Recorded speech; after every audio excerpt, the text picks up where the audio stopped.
This is an 8 iron, and it's a dead shank. Wow. Way right. Oh, takes a hop shank. off the path. You got to be kidding me.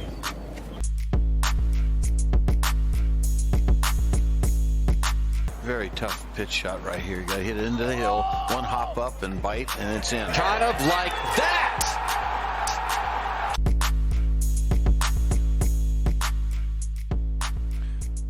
Well, I would like to welcome a former professional golfer who played all around the world, European Tour, Asian Tour, 13 different countries, noted swing instructor, and now the caddy for Darren Clarke on the Champions Tour. It's a great family name in this great game of golf.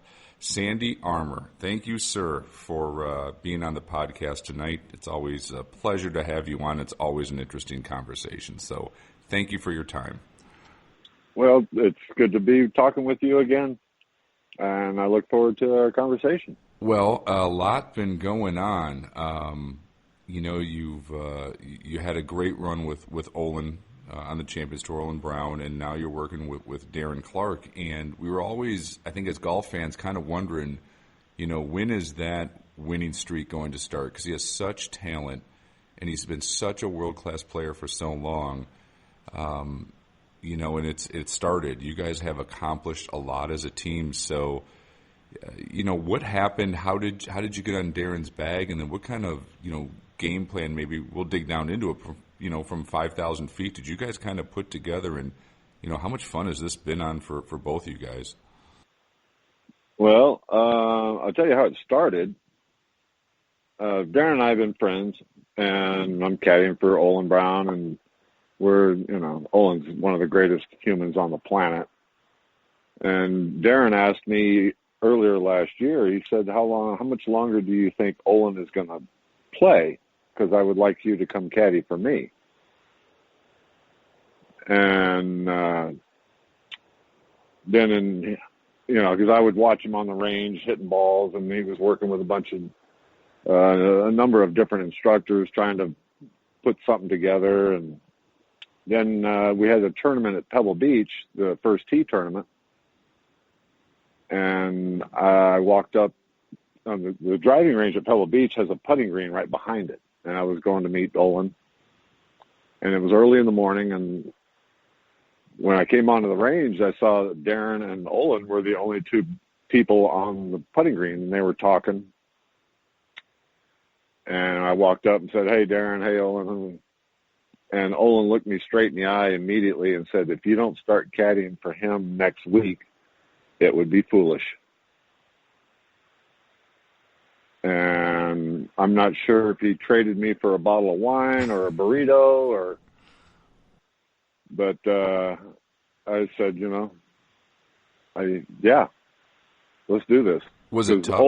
Was it tough though? Because you had such a good run with Owen, and I know you guys are such good friends. Yeah, it's just Olin a year before that had told me I knew he has a torn ligament in the back of his right hand down near the wrist joint. And for him to have that fixed means 6-7 months of not playing golf. And he's been doing some announcing. He's done the U.S. Open on the online, with the featured groups or featured holes for the U.S. Open. And then the network hired him to do the PGA up at Harding Park, and they got a lot of great feedback from viewers saying, they really enjoyed his insight and his honesty or whatever. And right after that, Olin told me, he goes, if something better for you comes along, I want you to have it, because, if this announcing gig takes off, I'm going to jump on it like a fumble. That I want to make sure that you're taken care of and, in a good spot. And then Pebble Beach happened, and Darren, being the class act he is, and Olin, I don't know how long they were talking, but he said, Olin, if you don't start caddying for him next week, it would be foolish. And that next week was Raleigh. And I started with Darren there. And Darren said to me, he goes, at Pebble, he said, I want you to come caddy for me because of your knowledge of the golf swing. And so I've taken on sort of a caddy coach role, and it's more like I'm a mirror for him. But he asked me, he goes, "What do you think of my golf swing?" And I said, "You don't swing left enough."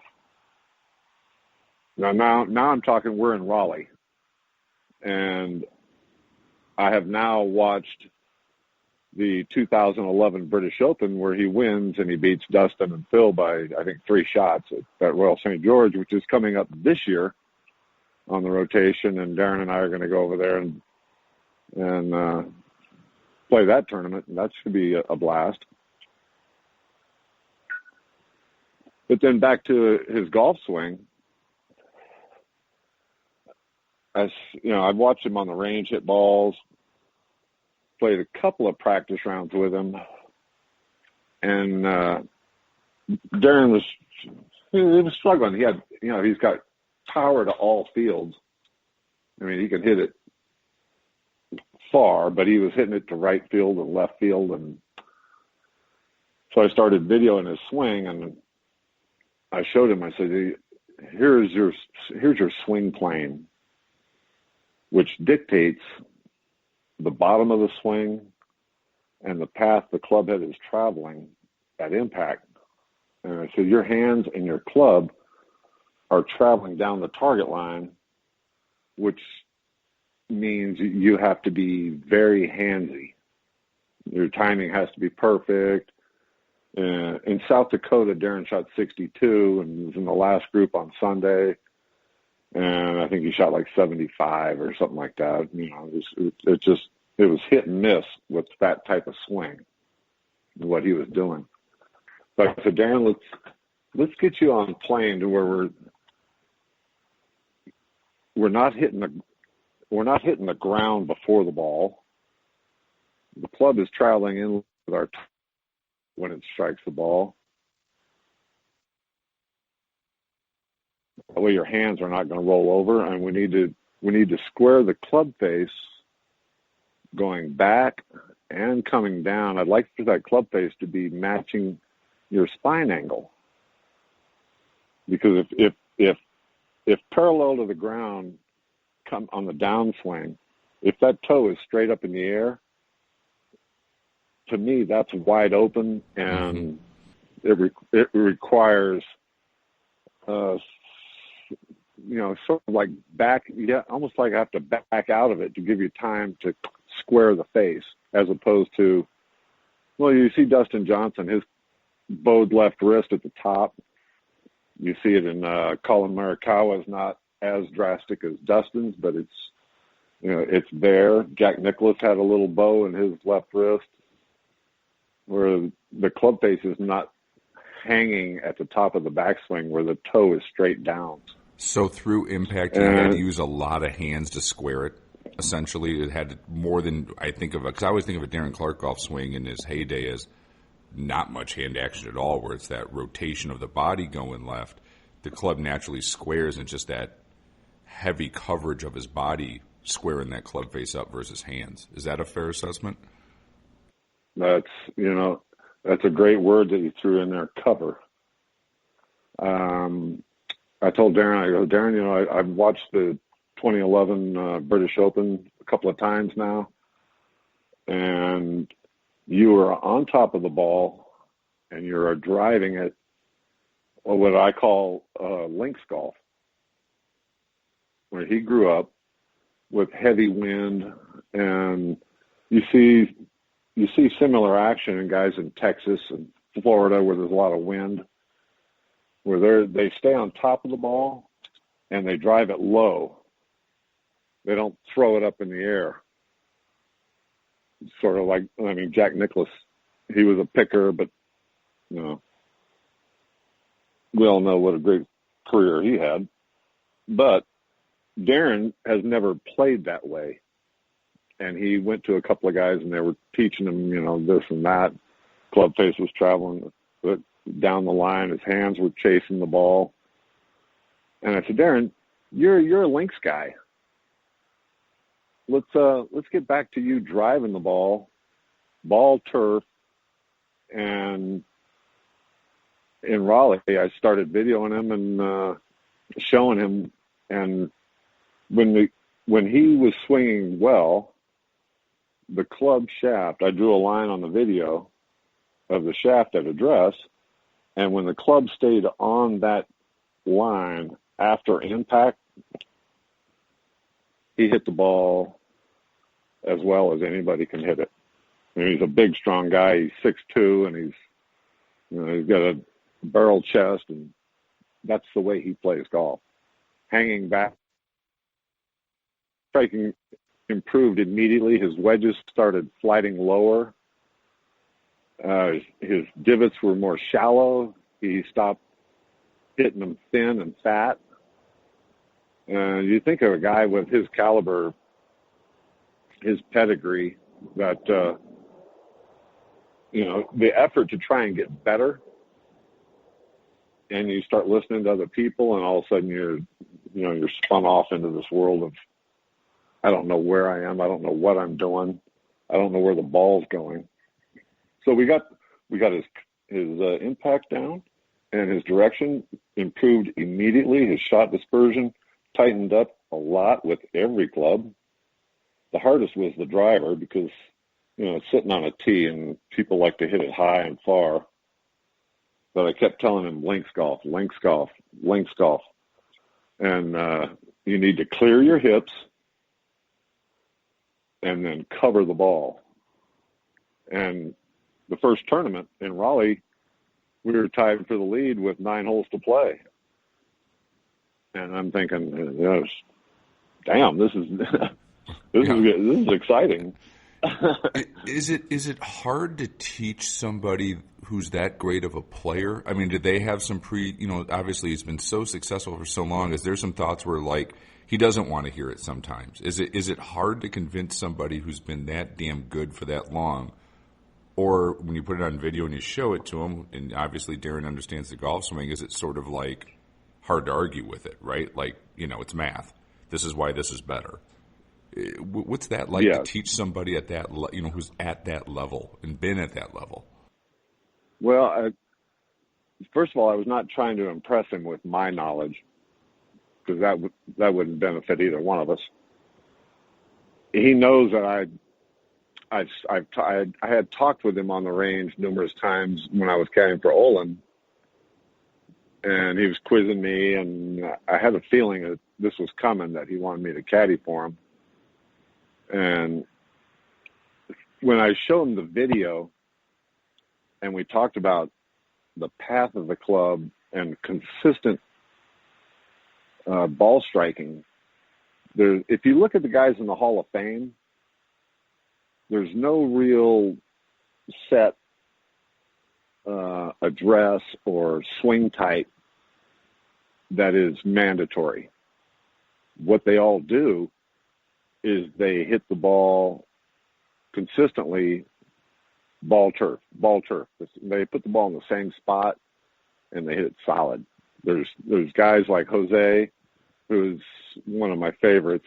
What a great guy he is. He's taught me a lot about chipping, which I wish I had known when I was playing. But his grip is 15 to 20 degrees weak, like somewhat a little bit weaker than Johnny Miller's. Mm-hmm. And then there's also guys in the hall that are 30, 40 degrees strong. So a grip is not a fundamental in my mind. And so showing Darren video doesn't lie. And it's not something that I've made up. I mean, I've spent years and years with Hank Haney, and he taught me a lot about that. And I've used that successfully with many, many students. And Darren was all ears. He's like, he's a no BS guy. If he thinks you know something that can help him, he'll listen. As soon as he thinks you're BSing him or using him as a guinea pig, or his radar fires up and he's like, enough. I don't want to do that anymore. But when he saw the swing path and his plane was so inside out, I said, Darren, the club is only on the ball with your swing right now for a split second. It's only on the target line when it strikes the ball for a split second. Yep. Yeah, Darren was swinging a little too much inside out, so his club face was only on the target line when it struck the ball for a split second because it was crossing the line, the target line. So I said, let's get the club swinging along the target line, slow the face rotation down, and I believe we're going to hit it more solid, and our misses, which is what every professional golfer is trying to do, is make their misses better shots. Nobody's going to hit it perfect. We know that. But if you're hitting miss hits and you're on the green and still maybe have a 20-footer for birdie instead of a 8-footer or 5-footer, now you can compete under pressure. So is he now swinging more left? Is it sort of like the hip and everything has to turn and his club's going to exit left quicker to him? Is that sort of where you got him to sort of feel that it's got to go left and you have to rotate and the big muscles are controlling this, not the hands? Right, exactly. You're exactly right, Jason. That's and it applies to every club in the bag. Was his chipping even a little goofy from does that when he starts getting inside more and some people struggle with that move where the club gets a little too inside starting down, was that even kind of for lack of a better word, was it trickling into all sides of the game? Did his chipping get better when you guys got it going? Did driving get better? Did the whole bag get better once you kind of got his for lack of a better word, Darren Clarke golf swing back, his natural golf swing back? Yeah. Well, I call it. I tell him. I said, clears his hips, and then we call it clear and cover. And I tell him clear and cover when we start warming up. And thing in the back, he in 2000 in the World Match Play or the World Golf Championship match play event in 2000 when Tiger was Tiger, Darren beat him in the final 4-3. And he won at Firestone in another World Golf Championship, and he won that back. His chipping improved a little bit. It was pretty good.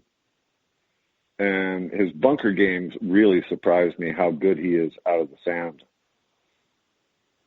It really surprised me. I thought he would be good. He's really, really good out of the sand.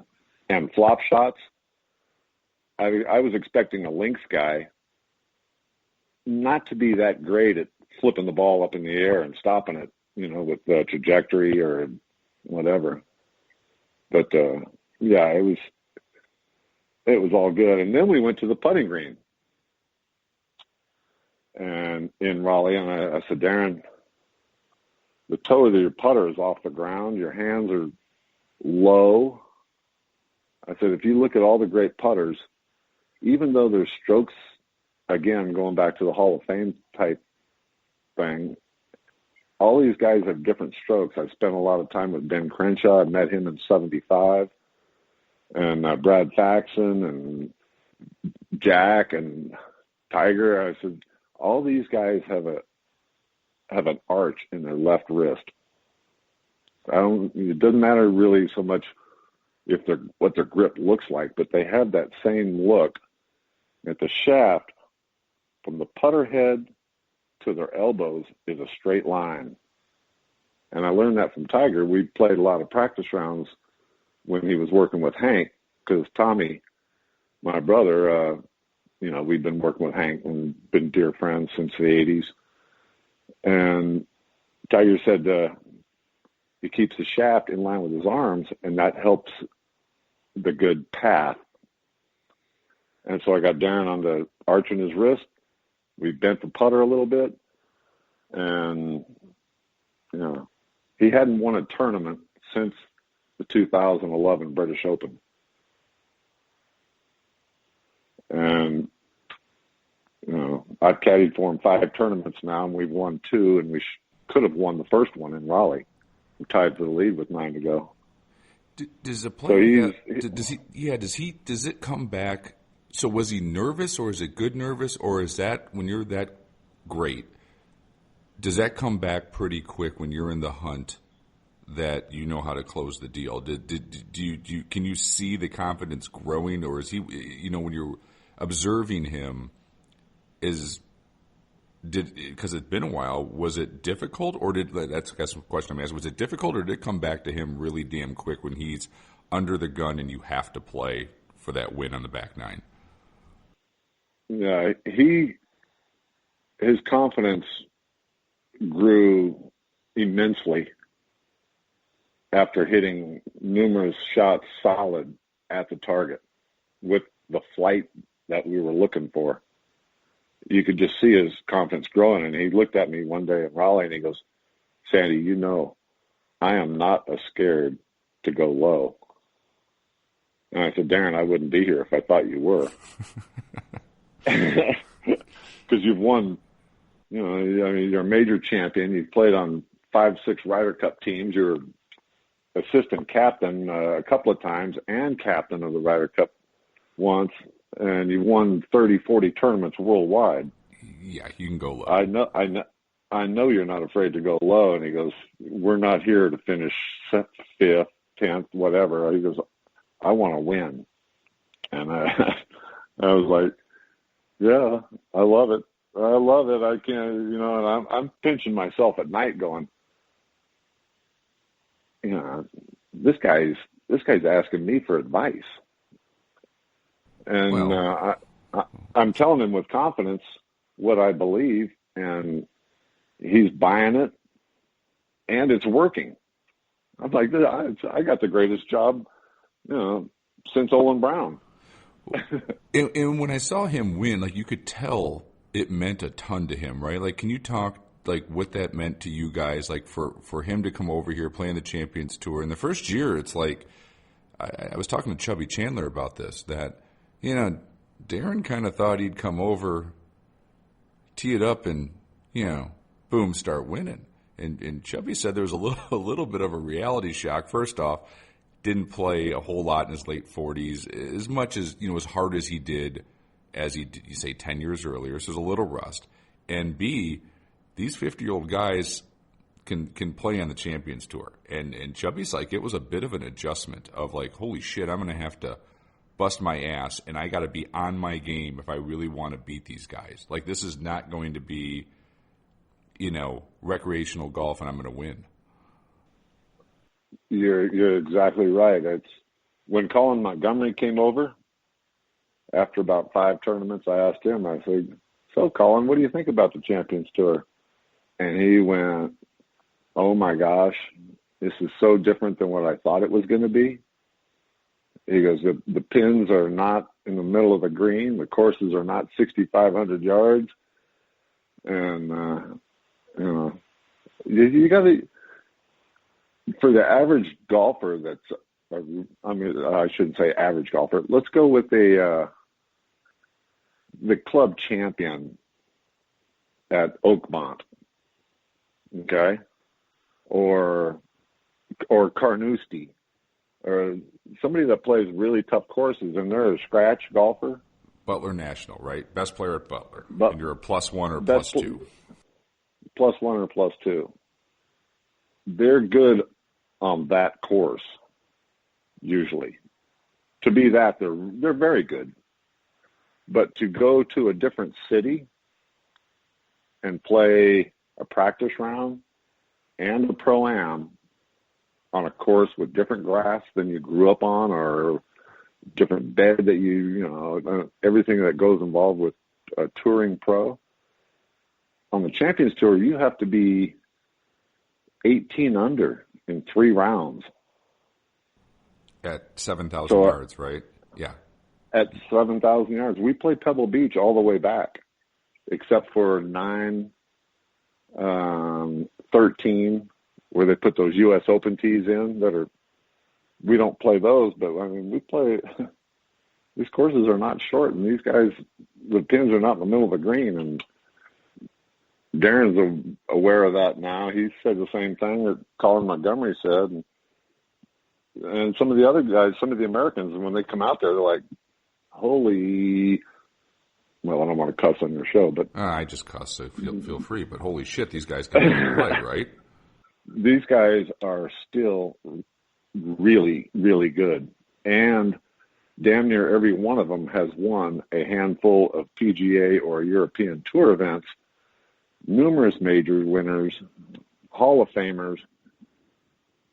On the back 9 on Sunday, these guys, when they're in the hunt, they don't make mistakes. They're not going to fold, right? You got to go out and win it. The guy next to you is not probably going to crumble. Otherwise, they wouldn't be out there at that point. Right. And that gets back to your point. Did his juices start flowing and he knew what to do? Yes.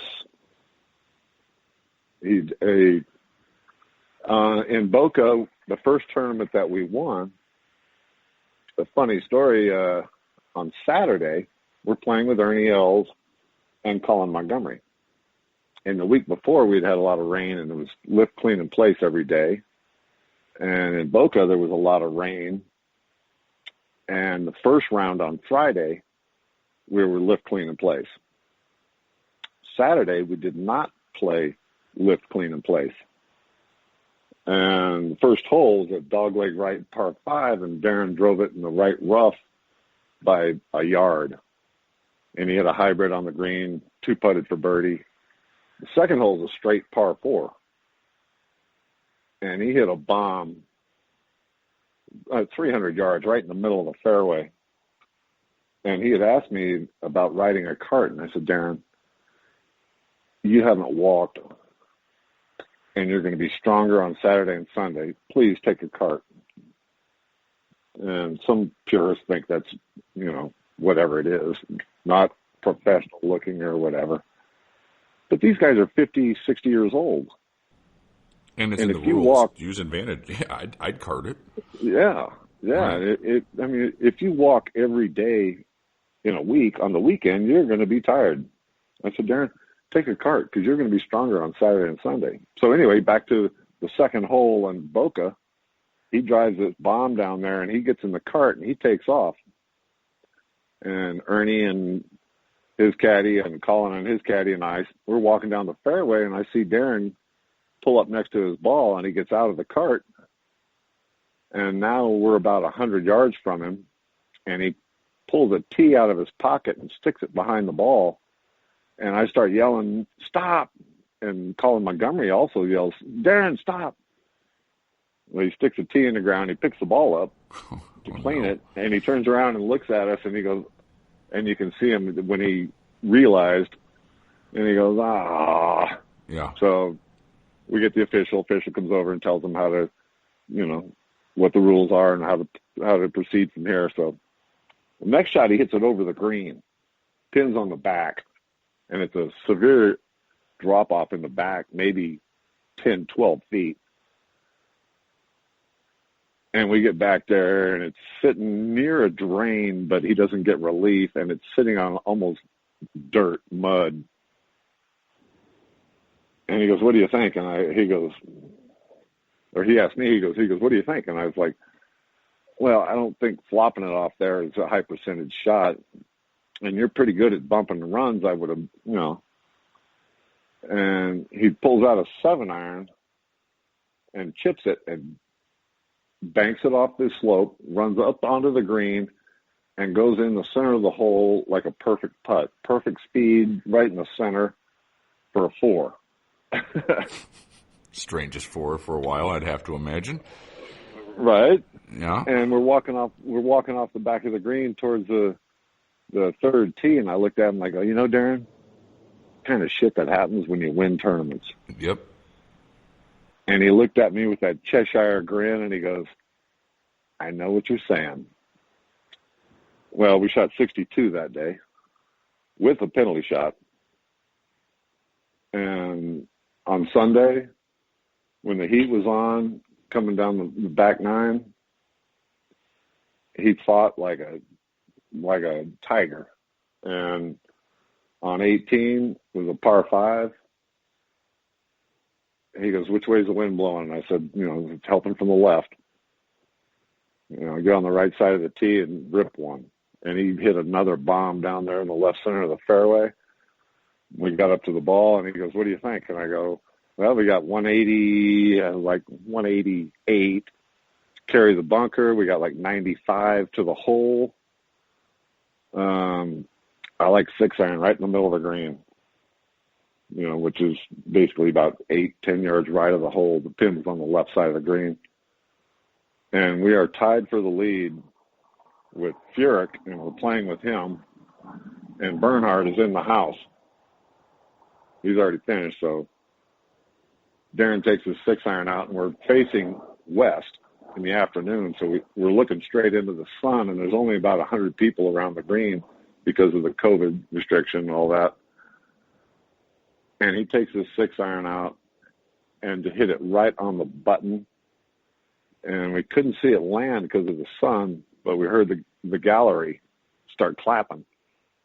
And I went, oh, this is too good to be true. Because I know they're clapping because he's on the green. He's going to 2-putt for birdie.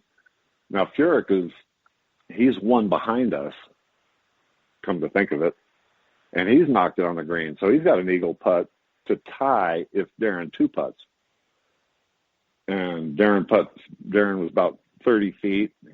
He lagged it down there. We looked at it from all sides. He lagged it down there about a foot. And now we get to watch, it's basically game, set, and match if Furyk doesn't make his eagle putt. And it looked like he pulled it just a hair because it started at the center of the hole and it was a right to left putt. And it went by with pretty good speed on it. And then I really got emotional because Darren walked up, tapped it in, and we won. That's the first tournament I'd won on the Champions Tour, and it's the first tournament he'd won since the British Open. And it was what a great feeling. Yeah, and you could tell it meant a lot to him, right? He wanted to come over here and win on this. You could just see the emotion. I thought that, I was watching it because I knew, you were on the bag, and yeah, it was cool to see. Like after all he's accomplished, all of it, that how much that win still meant. It's cool. It's cool as a golf fan to see that passion and drive is still there. And to perform on the last hole to beat Jim Furyk and Bernhard Langer. It's pretty good. To birdie the par 5, to beat them by a shot. And then we go over to Hawaii. He couldn't go to Phoenix. I got to back up one more, though, because I think people want to know this. How much fun is a night with Darren Clarke after a victory when it's been about like 10 years between it? Because if I'm thinking there's one player that I'd want to party with for that night after a win, it's Darren Clarke. Darren Clarke might be up there on the top end of like just I'm going to just follow in his footsteps. He'll take the lead, and that's going to be one of the best nights of my life. Like, how much fun was that night when he got it done and you guys did it as a team? It was quite special. It's, everybody that knows him or of him has seen him. He's got that Cheshire cat grin, and you couldn't have wiped that off his face if you'd have smeared shit on it. He was that all night long. He's going to have fun with that win, right? Yeah, he did all the interviews, and we went out and sat on the patio at the club there and had a couple of adult beverages with his wife. And actually, Glenn Day came and sat with us for a bit, and he had been telling Darren, I'm pulling for you. I mean, everybody, there was quite a few players that were waiting for us when we got to scoring. Congratulations and all that. And it was the Champions Tour media guy asked me a couple of questions, and I teared up and could barely talk, and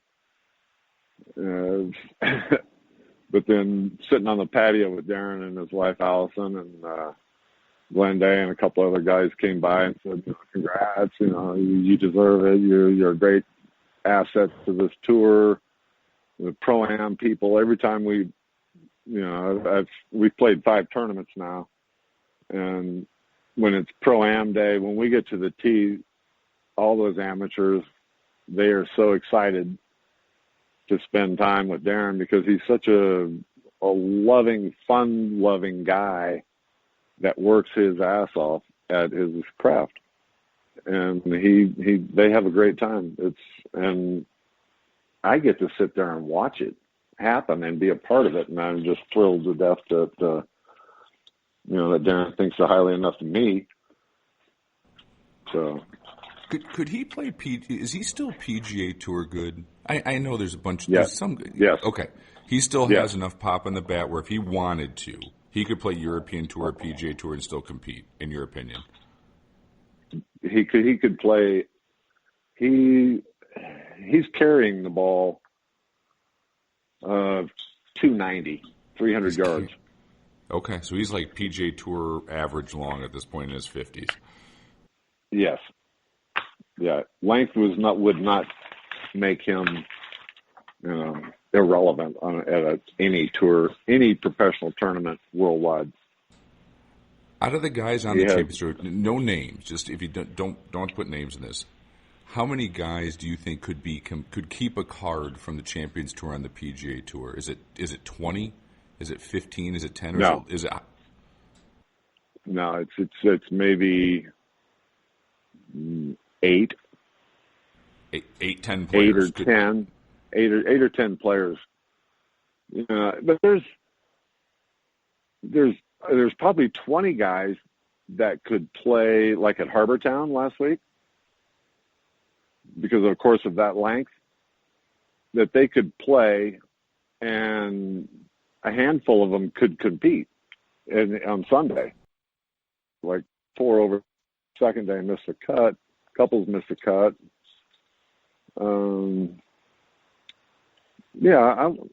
I would say there's maybe play throughout the year and play well enough in certain tournaments and keep a card.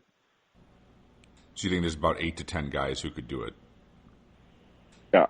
Yeah. I think the PGA Tour Champions is the 3rd most competitive tour behind the PGA, obviously, and the European Tour, and then Champions Tour. We'll see what happens at Royal St. George this year when Darren and I go over there. Yeah, right. I mean, there's there's obviously history there that shows. You get all kinds of different. And like I said, Darren's long enough, so I don't want to say it's like the Tom Watson situation where I'm guessing Mr. Watson wasn't probably PGA Tour long at 60 or 59 when he competed there, but the Open Championship. There's no one type of player, that benefits. I mean, he's got the right ball flight, he's got the right pedigree. He could be very competitive there with the right draw, right? I mean, you got to get the right draw if you get any goofy weather or anything like that. But I think, and then the senior British Open, he's got to be chomping at the bit to that one. How cool would that be to have both of those in your trophy case? At the same time, that would be a dream come true. Royal St. George to Sunningdale for the senior British Open. And that would, I got to work on my driving on the other side of the road trick for 2 weeks.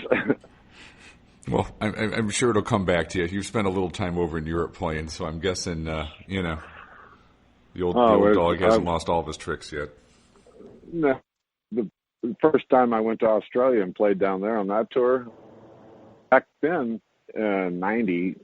I got to put a good was number 1 in the world at the Australian Open, but the first day I landed in Sydney and rented a car with a stick shift, and the whole way there I'm thinking, I've never driven on the other side because the couple of the countries I'd already played in, they drove on our side. And I got there and I drove around the parking lot, did a couple of laps. And when I tried to pull out onto the street, I hit the turn indicator, and that didn't work because the windshield wipers came on. So everything's opposite. So I did a couple more laps around the parking lot. And but yeah, I enjoy the foreign golf, especially with Darren bringing his ball flight down and being more of links like he grew up doing. Yeah, it's gonna be fun. I'm really looking forward to And then the other story I wanted to mention when you were talking about competing against the kids. I call them kids now, but I just turned 60 in December. We played a practice round in Hawaii at the Tournament of Champions at Hawaii with two, I'm not going to say their names, but two, well, yeah, I'm going to tell you. We played with Colin Montgomery and Paul Broadhurst. And they obviously, Paul Broadhurst won the Senior Open at Carnoustie. He can play. He's won I think the Senior PGA here. And, Colin's in the Hall of Fame. We played a practice round with them on Tuesday.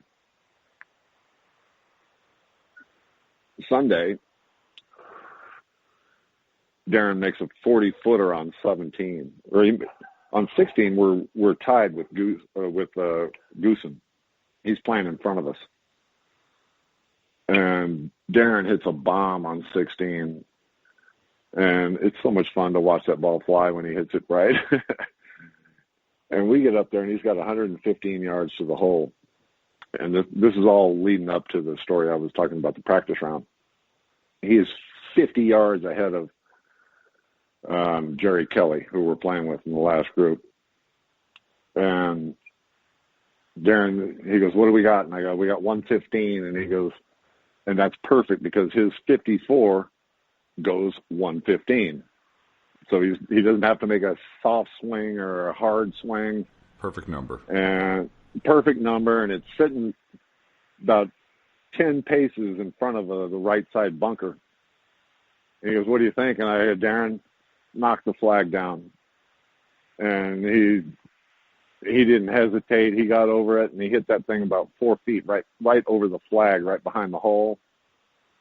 He got on the green. He goes, what do you think? And I go, it's a left center putt. And he goes, I agree. And he got up and knocked that in.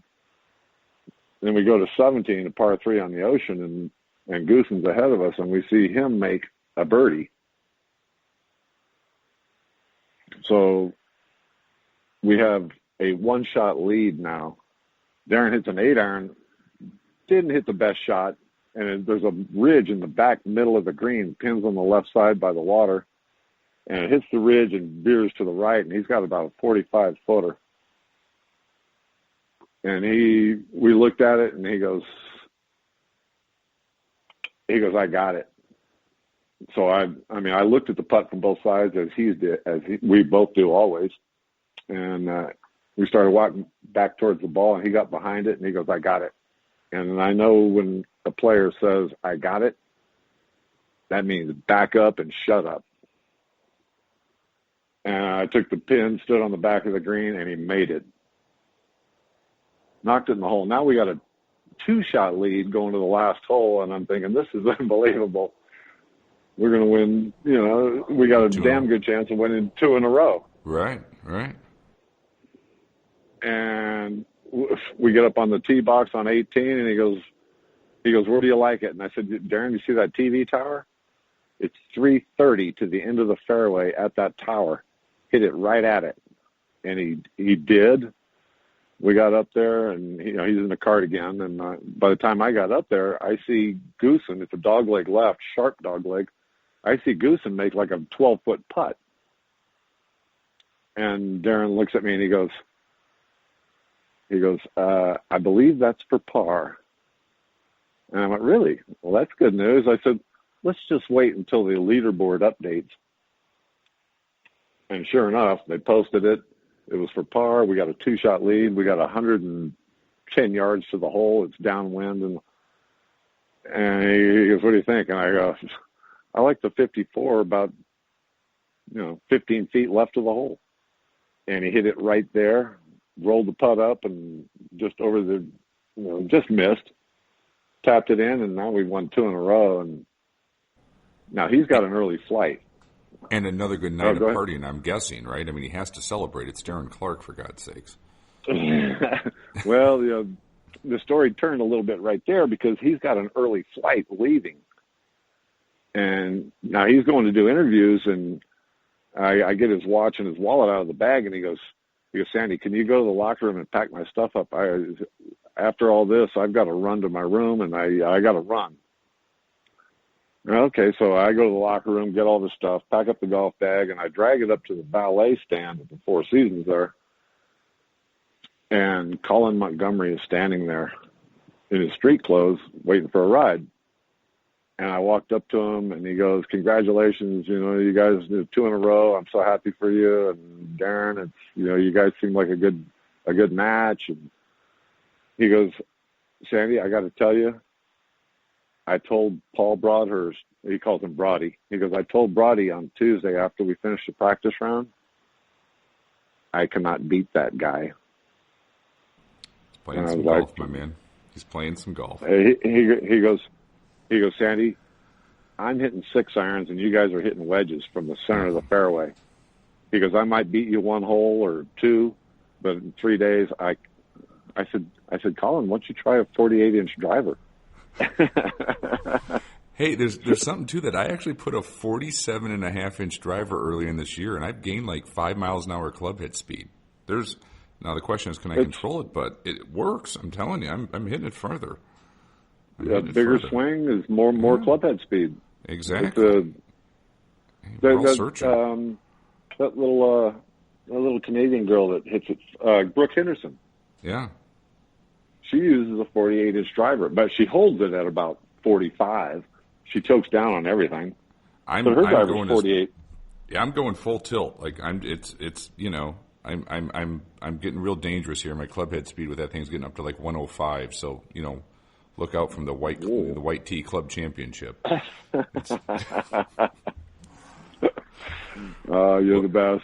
Well, this is good stuff, my man. Like, I'm so happy for you. As your friend, I'm happy for you, and it's so cool to see what you guys are doing. And